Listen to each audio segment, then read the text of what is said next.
사랑합니다. 전도사님과 함께하는 하루 한 장에 온 모든 친구들을 환영하고 축복합니다. 우리가 지난 시간에 이어서 함께 볼 말씀은 욥기 13장 말씀입니다. 우리 가지고 있는 성경책을 펴고 또는 화면에 나온 자막을 통해서 한마음 한 목소리로 같이 읽어보도록 하겠습니다. 전도사님이 가지고 있는 성경책으로는 구약 773쪽에 있는 욥기 13장 말씀 같이 읽어보도록 하겠습니다. 나의 눈이 이것을 다 보았고 나의 귀가 이것을 듣고 깨달았느니라. 너희 아는 것을 나도 아노니 너희만 못하지 않으니라. 참으로 나는 전능자에게 말씀하려 하며 하나님과 변론하려 하노라. 너희는 거짓말을 지어내는 자요 다 쓸모없는 의원이니라. 너희가 참으로 잠잠하면 그것이 너희의 지혜일 것이니라. 너희는 나의 변론을 들으며 내 입술의 변명을 들어보라. 너희가 하나님을 위하여 불의를 말하려느냐 그를 위하여 속임을 말하려느냐. 너희가 하나님의 낯을 따르려느냐 그를 위하여 변론하려느냐. 하나님이 너희를 감찰하시면 좋겠느냐 너희가 사람을 속임같이 그를 속이려느냐. 만일 너희가 몰래 낯을 따를진대 그가 반드시 책망하시리니 그의 존귀가 너희를 두렵게 하지 않겠으며 그의 두려움이 너희 위에 임하지 않겠느냐. 너희의 격언은 재같은 속담이요 너희가 방어하는 것은 토성이니라. 너희는 잠잠하고 나를 버려두어 말하게 하라. 무슨 일이 닥치든지 내가 당하리라. 내가 어찌하여 내 살을 내 이로 물고 내 생명을 내 손에 두겠느냐. 그가 나를 죽이시리니 내가 희망이 없노라. 그러나 그의 앞에서 내 행위를 아뢰리라. 경건하지 않은 자는 그 앞에 이르지 못하나니 이것이 나의 구원이 되리라. 너희들은 내 말을 분명히 들으라. 내가 너희 귀에 알려줄 것이 있느니라. 보라, 내가 내 사정을 진술하였거니와 내가 정의롭다함을 얻을 줄 아노라. 나와 변론할 자가 누구이랴. 그러면 내가 잠잠하고 기운이 끊어지리라. 오직 내게 이 두 가지 일을 행하지 마옵소서. 그리하시면 내가 주의 얼굴을 피하여 숨지 아니하오리니 곧 주의 손을 내게 대지 마시오며 주의 위엄으로 나를 두렵게 하지 마실 것이니이다. 그리하시고 주는 나를 부르소서. 내가 대답하리이다. 혹 내가 말씀하게 하옵시고 주는 내게 대답하옵소서. 나의 죄악이 얼마나 많으니이까 나의 허물과 죄를 내게 알게 하옵소서. 주께서 어찌하여 얼굴을 가리시고 나를 주의 원수로 여기시나이까. 주께서 어찌하여 날리는 낙엽을 놀라게 하시며 마른 검부를 뒤쫓으시나이까.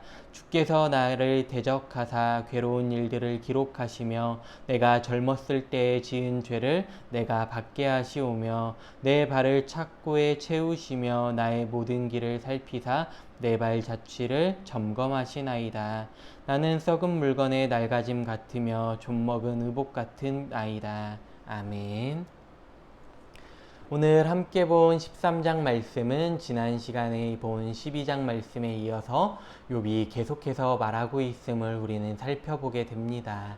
오늘 말씀 1, 2절 말씀에서는 욥은 자신이 말하는 하나님을 눈으로 직접 본 것이 아니라 자신의 삶에서만 본 것이 아니라 하나님에 대해 친구들만큼이나 잘 알고 있다고 말하고 있습니다. 그러면서 친구들의 말은 거짓말을 지어내고 엉망진창인 세상을 말끔하게 보이려고 흰 페인트를 얇게 덧칠하는 것과 같다고 이야기하고 있습니다. 그러면서 친구들이 욥 자신을 위해 지어준 약은 가짜 약이고 잘못 지어준 약이라고 하면서 최악의 상황에서는 자신의 상태를 더욱 악화시키게 만든다고 말하고 있습니다. 그러면서 욥의 친구들이 말을 하지 않는 것은 오히려 지혜로운 것이라고 말합니다. 친구들의 지혜는 하나님 앞에서 아무 쓸모가 없으며 오히려 잔인하고 얄팍하며 자만한 지혜라고 말하고 있습니다. 그러면서 욥은 결론적인 말을 하고 있습니다. 내 문제를 하나님께 가져가야 한다. 오늘 본 13절에서 19절 말씀에서 욥은 하나님께 모든 것을 맡겨야 함을 깨달았습니다. 하나님께서 설령 나를 죽인다고 하실지라도 자신의 희망을 오직 하나님께 두어야 한다는 것입니다.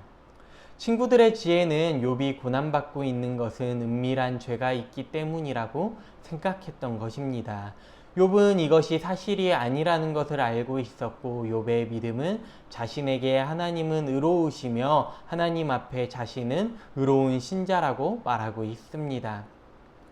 그리고 욥은 하나님을 향한 믿음이 있었기 때문에 이제 20절 말씀부터 다음 시간에 함께 볼 14장 말씀까지 하나님 앞에 호소하고 있음을 우리는 생각하게 됩니다.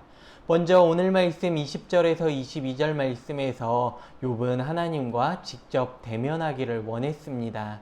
자신의 고통이 멈추게 해달라고 간구하고 하나님과 깊은 대화를 하기를 구하고 있었습니다. 그리고 23절과 27절 말씀에서 욥은 죄가 근본 문제라는 것을 다시 인식하게 됩니다. 욥이 겪는 문제의 중심에는 다양한 죄가 있었으며 인간이 겪는 모든 문제의 중심에도 죄가 있었음을 생각하게 되는 것입니다. 하나님께서는 욥을 용서받지 못한 죄인으로 대하시고 욥은 문제가 정확히 무엇인지 자세히 알고 싶어 합니다. 욥은 자신이 어릴 때부터 죄가 차곡차곡 쌓인 죄인으로 지금 느끼고 있는 것입니다. 그리고 이제 죄의 무서운 대가를 받고 있다고 생각합니다. 그러나 욥은 희생제사가 이러한 모든 죄를 덮었다고 생각했던 사람이었으며 자신이 하나님 앞에 의로운 신자라고 생각했었습니다. 그래서 욥은 자신에게 일어나는 일들이 이해가 되지 않았던 것입니다. 오늘 말씀을 통해 우리가 기억해야 할 두 가지가 있다면은 먼저 모든 상황 속에서 우리는 욥과 같이 하나님을 구해야 한다는 것입니다. 그리고 두 번째는 우리는 우리의 죄에 대해 어떠한 공로나 행실로 씻음받을 수 없다는 것입니다. 욥은 자신이 하나님 앞에 드렸던 희생 제사들을 통해 의로운 신자라고 생각했으나 그렇기 때문에 자신 앞에 놓여진 고난들을 이해할 수 없었던 것입니다. 우리는 우리의 죄에 대해 하나님 앞에서 스스로 의로울 수도 없고 스스로 깨끗하게 할 수도 없습니다. 오직 예수님의 십자가 은혜만이 우리를 깨끗하게 하고 의롭게 하심을 우리가 기억해야 합니다. 오늘을 살아가는 우리의 삶 속에서 하나님의 은혜를 기억하며 은혜로 살아갈 수 있는 우리의 삶이 되기를 부탁합니다. 우리 함께 기도하겠습니다. 참 좋으신 하나님 아버지, 은혜와 사랑에 감사합니다. 하나님, 오늘 말씀을 통해 우리가 두 가지를 기억하게 됩니다. 먼저는 하나님, 우리가 욥과 같이 하나님께 모든 것을 구해야 함을 깨달았고, 또한 우리가 우리의 죄를 스스로 의롭다 할 수도 없고 깨끗하게 할 수 있는 것도 아님을 우리가 깨닫게 되었습니다. 하나님, 오직 우리를 의롭게 하시고 깨끗하게 하실 수 있는 것은 십자가의 은혜뿐임을 우리가 기억하오니 나를 위해 십자가에서 피 흘리신 그 예수님을 깊이 묵상하며 나의 삶 가운데 예수님의 은혜를 고백하며 예수님을 위해 살아갈 수 있는 우리의 삶이 될 수 있도록 인도하여 주옵소서. 특별히 이 어려운 시기를 보내고 있는 우리의 삶 가운데에 예수님의 십자가 고난을 기억하며 묵상하며 우리의 삶에 놓여진 고난들을 바라볼 때에 주님으로 말미암아 기뻐하며 승리할 수 있는 삶을 허락하여 주옵소서. 감사드리며 예수님의 이름으로 기도합니다. 아멘.